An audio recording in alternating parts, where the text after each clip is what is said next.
Mesmo sendo um dos países mais pobres do mundo, ainda assim Burkina Faso possui uma importância econômica e estratégica enorme na África Ocidental.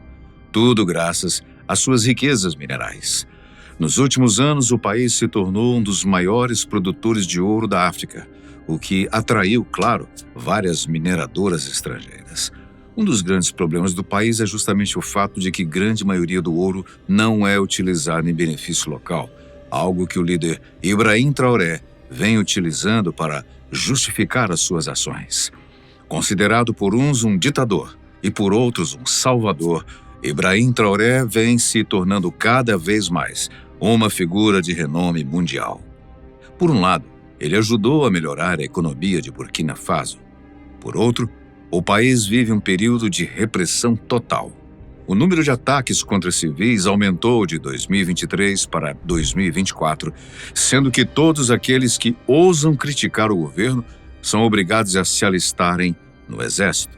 Neste vídeo, você vai conhecer quem é esse presidente que vem fazendo aliados e inimigos ao redor do mundo todo e o que podemos esperar dele para o futuro. Antes de passarmos diretamente para o presidente Traoré, precisamos antes entender o contexto de Burkina Faso, que sempre foi um país marcado por instabilidade.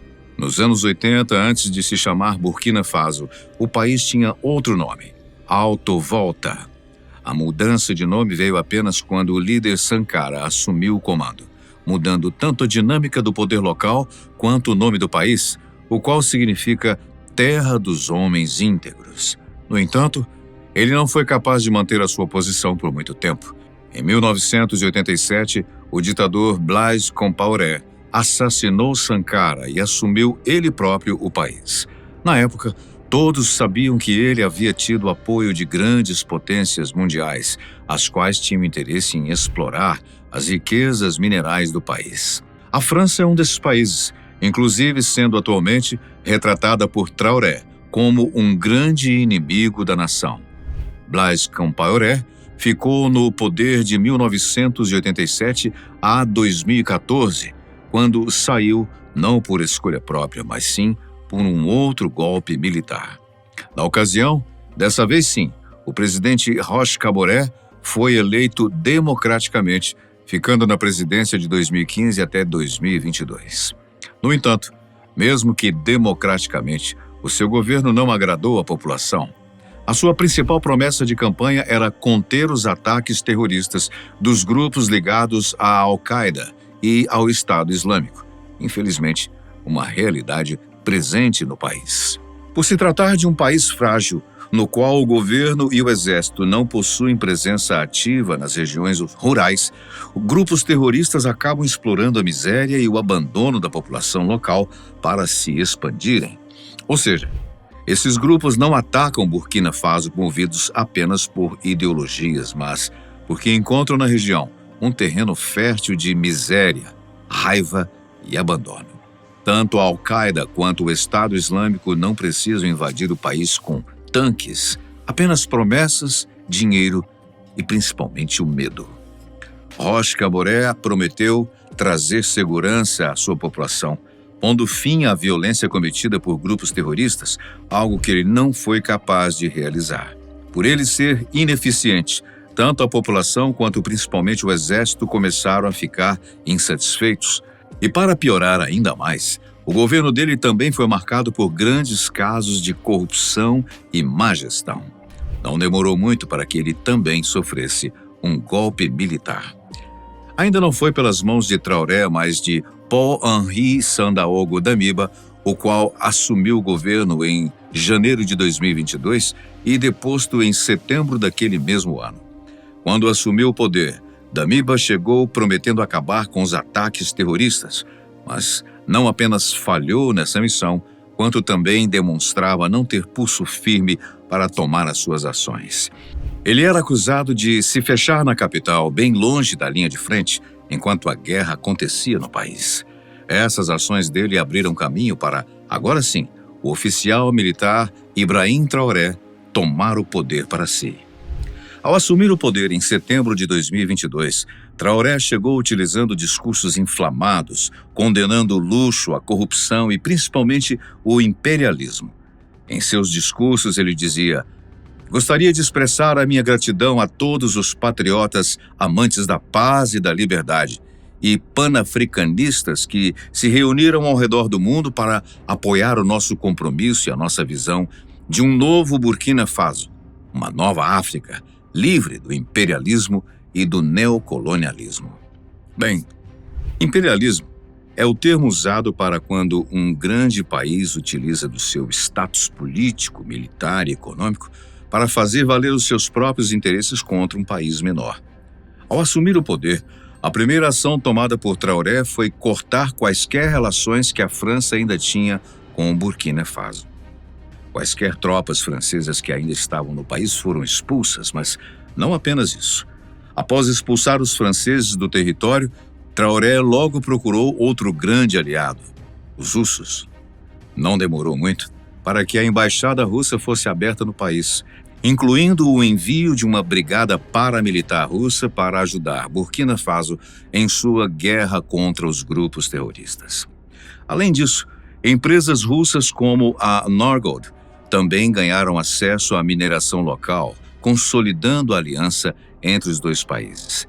E falando nas mineradoras, Traoré tomou uma grande decisão em relação a elas: a nacionalização. 2 minas de ouro que antes pertenciam a empresas de Londres foram totalmente nacionalizadas e agora pertencem ao governo. Além disso, qualquer empresa estrangeira que atue no país é obrigada a ceder uma participação de 15% de suas operações locais ao governo. Essa regra também foi aplicada às empresas russas. Atualmente, a popularidade de Traoré no país atinge níveis altíssimos, com historiadores comparando-o até mesmo a Che Guevara. Nas palavras do historiador Éden Pereira Lopes da Silva, como Che Guevara era um símbolo para a América Latina inteira, ele também é um símbolo para aquela região. Ele se assenta numa legitimidade popular grande dentro do país porque tem feito reformas e distribuído a renda de exploração mineral. Os militares reconhecem nele uma liderança importante. Parte da popularidade dele pode ser explicada pelo uso da mídia a seu favor, o que o torna extremamente popular entre os jovens. E falando em jovens, Traoré é um dos chefes de Estado mais jovens do mundo, o que faz com que ele se conecte bem com a população jovem de Burkina Faso. Vale lembrar que a média de idade do país é de apenas 17 anos. Em contrapartida, quem não apoia Traoré nem um pouco é Emmanuel Macron, o presidente francês. Macron acusa Traoré de ter transformado a França numa vilã, ao mesmo tempo em que buscou alianças com a Rússia e a China. Ibrahim Traoré é amado por uns e odiado por outros. Mas, afinal de contas, quais foram os impactos reais dele no país desde que assumiu? A coisa melhorou ou piorou? Responder essa pergunta não é fácil, pois, por um lado, o país apresenta melhoras, enquanto, por outros, há pioras. Por exemplo, do ponto de vista econômico, o país realmente melhorou em alguns aspectos. A nacionalização de minas de ouro, bem como a proibição da exportação de ouro bruto com foco na industrialização local, realmente fez com que a economia melhorasse. Conforme dados do Banco Mundial, a taxa de pobreza extrema no país caiu em 2 pontos percentuais, justamente pelo crescimento robusto dos setores de agricultura. Além disso, a quitação de parte da dívida interna e principalmente o corte no salário dos ministros foram ações vistas como positivas. Mas, e quanto à segurança? E principalmente a luta contra as células terroristas? Bem, esse é o principal ponto de crítica ao governo de Traoré, pois a segurança piorou e a guerra continua. O número de massacres civis não apenas continua, como aumentou quando comparado com o período de 2023 a 2024. Atualmente, o Exército segue lidando com os ataques terroristas, mas, mesmo tendo recebido ajuda de tropas russas, ainda assim não consegue retomar o controle de grande parte do seu próprio território. Além da guerra travada, há também uma grande censura contra toda a imprensa. Todos os que criticam o governo abertamente acabam sofrendo as consequências. Em 2024, o médico Aruna Luré foi forçado a se alistar no exército e ir para a linha de frente na guerra contra as células terroristas, tudo porque ele vinha criticando Traoré abertamente em suas redes sociais. Não se trata de um caso isolado. Vários ativistas, jornalistas e líderes da oposição que são contra o governo atual acabam sendo recrutados pelo exército de maneira forçada. Vale lembrar que, quando Traoré assumiu o poder, ele havia prometido que, em julho de 2024, haveriam eleições democráticas no país. Assim que chegou a data prometida, ele não cumpriu a sua promessa, alegando que as eleições não seriam uma prioridade até que a guerra contra os terroristas chegasse ao fim. A luta de Burkina Faso contra os terroristas é legítima, ela realmente existe, sendo este um problema que o país vem lidando há anos. No entanto, esse também vem sendo apontado como um pretexto que Ibrahim Traoré encontrou para se manter no poder.